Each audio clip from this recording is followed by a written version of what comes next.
Hello साथियों, नमस्कार। आपके अपने यूट्यूब चैनल चालिया स्मार्ट स्टडी पर हार्दिक अभिनंदन व स्वागत। दोस्तों, आज हम बहुत ही महत्वपूर्ण टॉपिक है सर्वनाम, जिसे इंग्लिश में प्रोनाउन कहते हैं। यह टॉपिक परीक्षा की दृष्टि से बहुत महत्वपूर्ण है और हर भर्ती परीक्षा हो या कक्षा में पढ़ने वाले जितने विद्यार्थी हैं, इन सभी के लिए ये टॉपिक बहुत अच्छा है, महत्वपूर्ण है, क्योंकि इनसे संबंधित आप देखते हो कि भर्ती परीक्षा में प्रश्न आते हैं। जैसे रीट, सीटेट, एचटेट, जो भी भर्ती परीक्षा होती है, पात्रता परीक्षा, उनमें तो सर्वनाम से संबंधित महत्वपूर्ण प्रश्न पूछे जाते हैं। और इससे पहले हमने वचन, लिंग, भाषा संबंधी विचार, वर्ण विचार आदि के कुछ महत्वपूर्ण बिंदुओं पर चर्चा कर ली थी। अगर अभी तक वो आपने क्लास नहीं देखी है तो प्ले लिस्ट बनी हुई है हिंदी व्याकरण रचना 6 से 12 तक, इस नाम से जो प्ले लिस्ट बनी हुई है, उस प्ले लिस्ट में जाकर आप अवश्य उस क्लासों को देखें।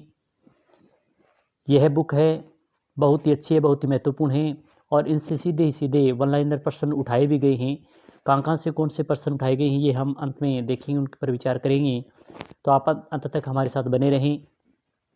तो आज शुरू करते हैं। बहुत ही महत्वपूर्ण है सर्वनाम और सर्वनाम की महत्वपूर्ण क्लास के बारे में।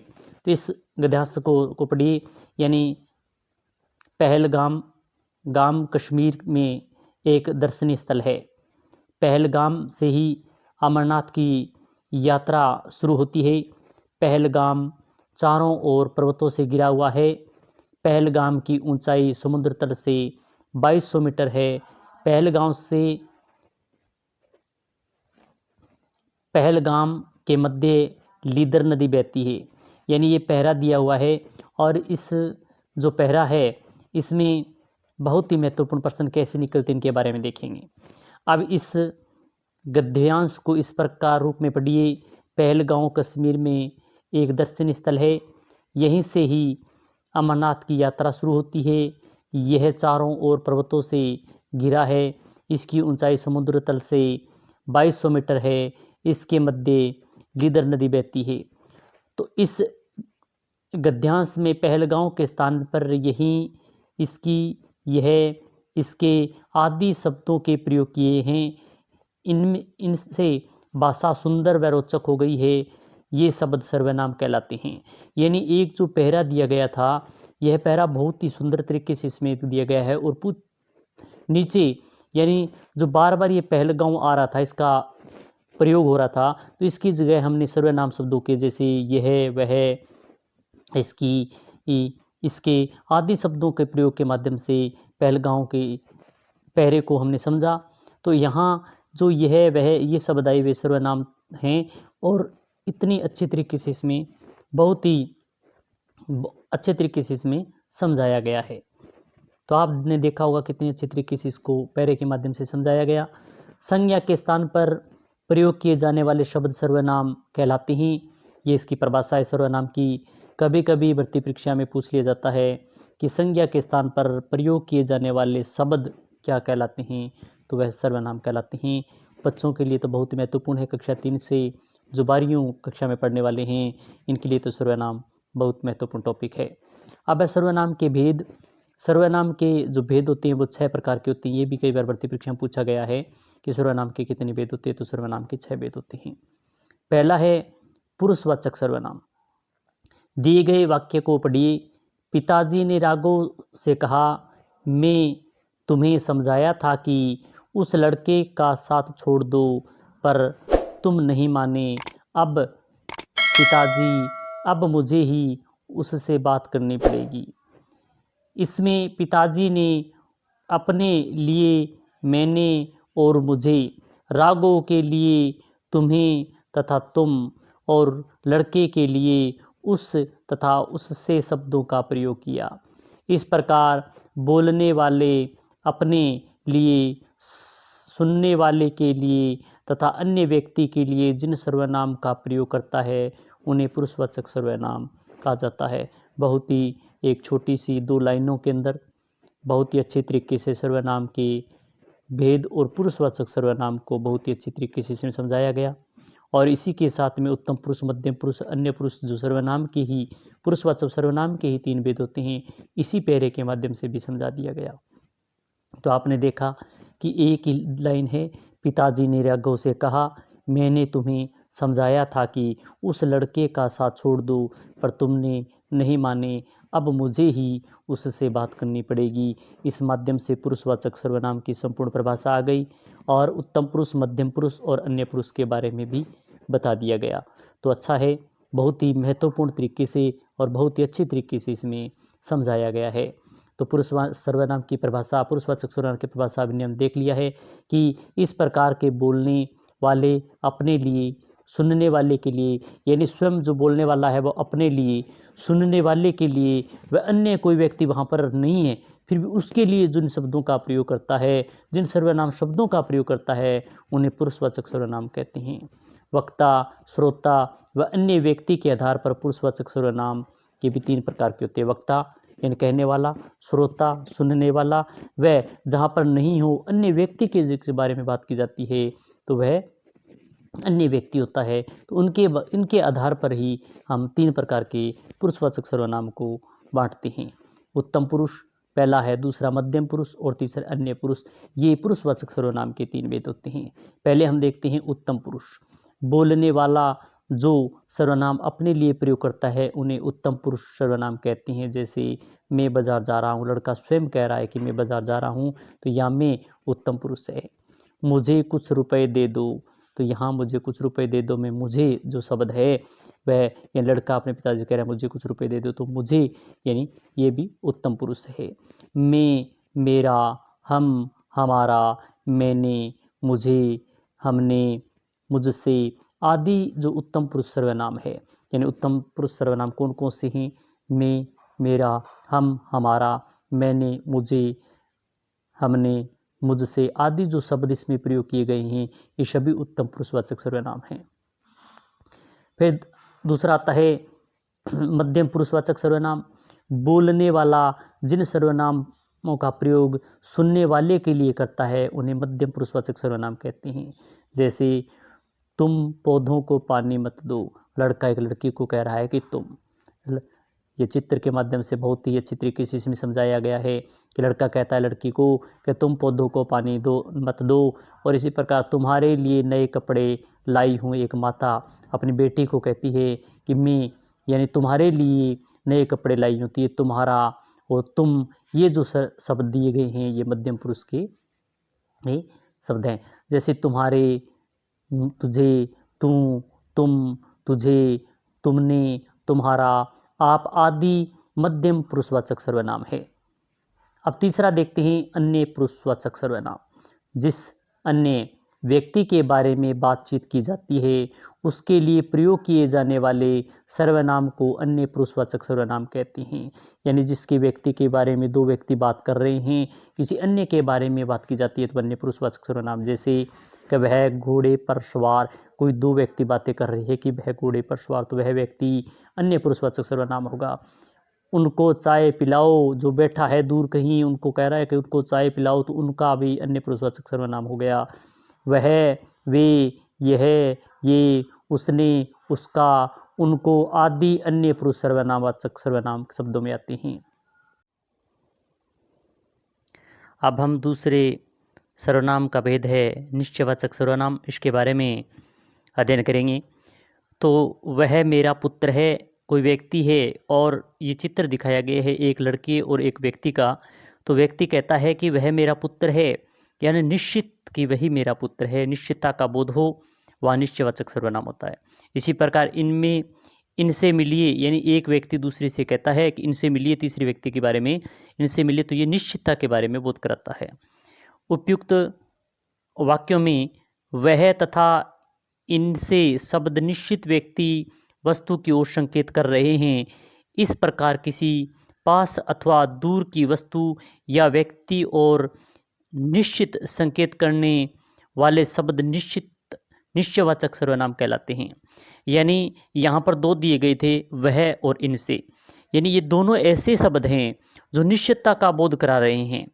इस प्रकार यानी कोई हमारे पास है या हमसे कोई दूर है या फिर कोई वस्तु, व्यक्ति जो निश्चितता पूर्वक संकेत कराने वाले शब्द हों वह निश्चयवाचक सर्वनाम शब्द कहलाते हैं। ऐसे कुछ शब्द दिए गए हैं, जैसे यह, इसे, इसने, वह, ये, वे, इस, उस, इन, उन आदि निश्चयवाचक सर्वनाम शब्द हैं। यानी ये जो शब्द दिए गए हैं, यहाँ कोई भी वाक्य दिया हुआ, कोई भी वाक्य जहाँ पर दिया गया है, मगर इनमें से जो शब्द ये आ जाएं तो इसका मतलब आप समझ लेना कि निश्चयवाचक सर्वनाम शब्द हैं ये। तो वहाँ पर निश्चयवाचक सर्वनाम होगा। अब है तीसरा अनिश्चयवाचक सर्वनाम। दूध में कुछ गिरा है, यानी दूध में एक लड़के का चित्र दिखाया गया है, इसके गिलास में दूध है, तो लड़का कहता है कि दूध में कुछ गिरा है, मगर क्या गिरा है पता नहीं, ये अनिश्चित है, तो इस कारण अनिश्चयवाचक सर्वनाम होगा। इसी प्रकार बाहर कोई आया है, यानी एक व्यक्ति लड़के को कहता है कि बाहर कोई आया है, मगर कौन आया है पता नहीं, तो इस कारण यहाँ भी कोई शब्द दिया गया है और इसमें कुछ शब्द दिया गया है, ये दोनों शब्द अनिश्चयवाचक सर्वनाम शब्द का बोध करा रहे हैं। इन वाक्यों में कुछ या कोई शब्द किसी व्यक्ति वस्तु के प्रति निश्चयपूर्वक संकेत नहीं कर रहे हैं। इस प्रकार वे शब्द जो किसी व्यक्ति या वस्तु के बारे में निश्चित रूप से न बताएं अनिश्चयवाचक सर्वनाम कहलाते हैं। यानी यहाँ पर दो शब्द दिए गए थे, एक कुछ था और दूसरा कोई था, मगर ये निश्चितता का बोध नहीं करा रहे हैं। ये जब इस प्रकार हम मान सकते हैं कि कोई भी शब्द हो वह किसी व्यक्ति के बारे में या वस्तु के बारे में निश्चितता का बोध नहीं कराए, तो वहाँ पर अनिश्चयवाचक सर्वनाम शब्द कहलाते हैं। कोई का प्रयोग सजीव व कुछ का प्रयोग निर्जीव के लिए किया जाता है। यानी कुछ गिरा है तो निर्जीव चीज़ है, यानी कोई का प्रयोग तो हमेशा सजीव के लिए कोई का प्रयोग तो हमेशा सजीव के लिए और कुछ का प्रयोग हमेशा निर्जीव के लिए ही किया जाता है। ये विशेष तौर पे ध्यान रखने वाली बात है। अब है चौथा संबंधवाचक सर्वनाम। ये भी महत्वपूर्ण है परीक्षा दृष्टि से। इनसे संबंधित प्रश्न कौन कौन से किस प्रकार आते हैं वो भी हम साथ में देख रहे हैं। जो मेहनत करेगा वह सफल होगा, संबंध बता रहा है, यानी जो मेहनत, यानी जो शब्द आ गया, जो मेहनत करेगा वही सफल होगा, ये वह सब आ गया, तो जो वह, ये दोनों शब्द है वह संबंध आपस में बता रहे हैं, यानी जो मेहनत का बता रहा है और वह सफल का बता रहा है, तो जो मेहनत करेगा वही सफल होगा। इसी प्रकार जैसा बोगे वैसा काटोगे, एक किसान है, एक खेती काट रहा है, तो जैसा बोगे यानी हम जैसा बोएंगे वैसा ही काटेंगे, तो जैसा और वैसा ये दोनों ऐसे शब्द हैं जिनमें संबंधवाचक सर्वनाम शब्द का बोध करा रहे हैं। इन वाक्यों में जो, वह तथा जैसा वैसा शब्द वाक्य में आए सर्वनाम शब्दों का परस्पर संबंध प्रकट कर रहे हैं। इस प्रकार जो सर्वनाम शब्द वाक्य में प्रयुक्त अन्य सर्वनाम शब्दों से संबंध प्रकट करे वे संबंधवाचक सर्वनाम शब्द कहलाते हैं। जैसे जिसकी, उसकी, जैसे, उसे आदि संबंधवाचक है, यानी जो वह देखा, जैसा वैसा देखा, जिसकी उसकी, जैसे उसे आदि ऐसे शब्द हैं जहाँ वाक्य में आते हैं जो एक दूसरे के शब्द का आपस में संबंध दोनों का बताए, तो वहाँ पर संबंधवाचक सर्वनाम शब्द होता है। अब है पांचवा प्रश्नवाचक सर्वनाम। तुम्हें प्रथम पुरस्कार कैसे मिल गया, यानी एक लड़का दूसरे लड़का फर्स्ट आने पर उसे प्रथम पुरस्कार दिया गया, तो वह पूछ रहा है, लड़का पूछ रहा है कि तुम्हें प्रथम पुरस्कार कैसे मिला। यहाँ कैसे प्रश्नवाचक चिन्ह लग गया, कैसे पूछ रहा है कारण, तो वहाँ पर प्रश्नवाचक सर्वनाम होगा। इसी पर क्या आप ही इस घर की मालकिन हैं, एक महिला दूसरी महिला से पूछती है कि क्या आप ही इस घर की मालकिन हैं, तो यहाँ पर प्रश्न पूछ रही है, क्या आ गया, तो इसका मतलब ये प्रश्नवाचक चिन्ह है। और क्या शब्द आए, किसी से प्रश्न किया जाए तो वहाँ प्रश्नवाचक सर्वनाम शब्द होता है। देखिए कैसे तथा क्या शब्दों का प्रयोग वाक्य में प्रश्न पूछने के लिए किया जाता है। इस प्रकार वे सर्वनाम शब्द जो प्रश्न पूछने के लिए प्रयोग किए जाते हैं उन्हें प्रश्नवाचक सर्वनाम शब्द कहते हैं। क्या, कौन, कहाँ, किसकी, किससे, किसने आदि प्रश्नवाचक सर्वनाम शब्द है। यानी यहाँ पर आ गया, क्या आ गया, कौन आ गया, कहाँ आ गया, किसके, किसने आदि, यानी ये प्रश्नवाचक शब्द हैं। जहाँ वाक्य में इस प्रकार के शब्द प्रयोग भी किए जाते हैं तो वहाँ पर प्रश्नवाचक सर्वनाम शब्द होते हैं, प्रश्नवाचक सर्वनाम होता है। तो अच्छा तरीके से इसमें समझाया गया है। अब देखते हैं छठा निजवाचक सर्वनाम।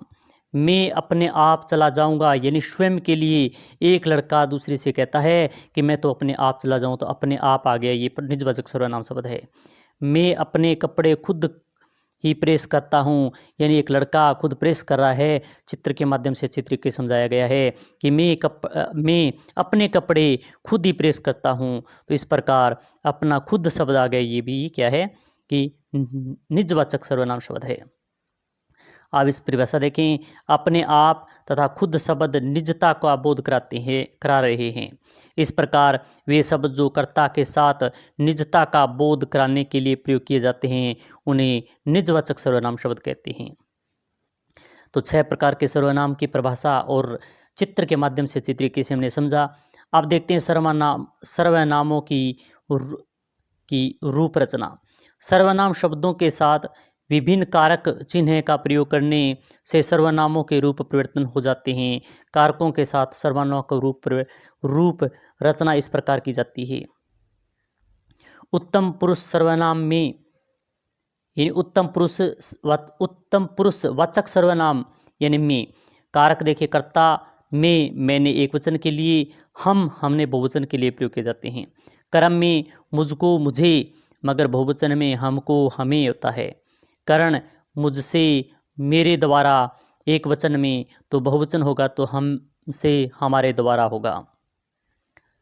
संप्रदान मुझको मुझे मेरे लिए और बहुवचन में हमको हमें हमारे लिए। अपादान में मुझसे मेरे से, तो इसी प्रकार बहुवचन में हमसे हमारे से। संबंध मेरा मेरी मेरे और हमारा हमारी हमारे, ये बहुवचन होगा। अधिकरण में मुझ पर और बहुवचन में हम पर। इसी प्रकार मध्यम पुरुषवाचक सर्वनाम तू शब्द होता है, तो इसके कौन कौन से शब्द बनते हैं, जैसे कर्ता में तू तूने, बहुवचन में तुमने आएगा। कर्म में तुझे तुझको और बहुवचन में आएगा तुम्हें तुमको। इसी प्रकार कर्ण तत्पुरुष में तुझसे तेरे द्वारा और बहुवचन में होगा तुमसे तुम्हारे द्वारा। संप्रदान तत्पुरुष में आएगा तुम्हें तुमको तेरे लिए, तो बहुवचन में आएगा तुम्हें तुमको तुम्हारे लिए। और इस अपादान में तुझसे तुमसे आएगा, बहुवचन में संबंध आएगा तेरा तेरी मेरे तेरे। और इसी प्रकार बहुवचन में तुम्हारा तुम्हारी तुम्हारे। और अधिकरण में तुम में तुझ पर, इसी प्रकार बहुवचन में तुम में तुम पर आएगा। अन्य पुरुषवाचक सर्वनाम शब्द वह, अन्य पुरुषवाचक शब्द होता है, सर्वनाम वह होता है, तो वह में एक वचन में किस प्रकार प्रयोग करते हैं और बहुवचन में किस प्रकार देखते हैं। कर्ता कारक में वह उससे उसने करेंगे एक वचन में, तो बहुवचन में वे उन्होंने। कर्म में उसे उसको, तो बहुवचन में उन्हें उनको करेंगे। कर्ण में उससे उसके द्वारा और बहुवचन में उनसे उनके द्वारा।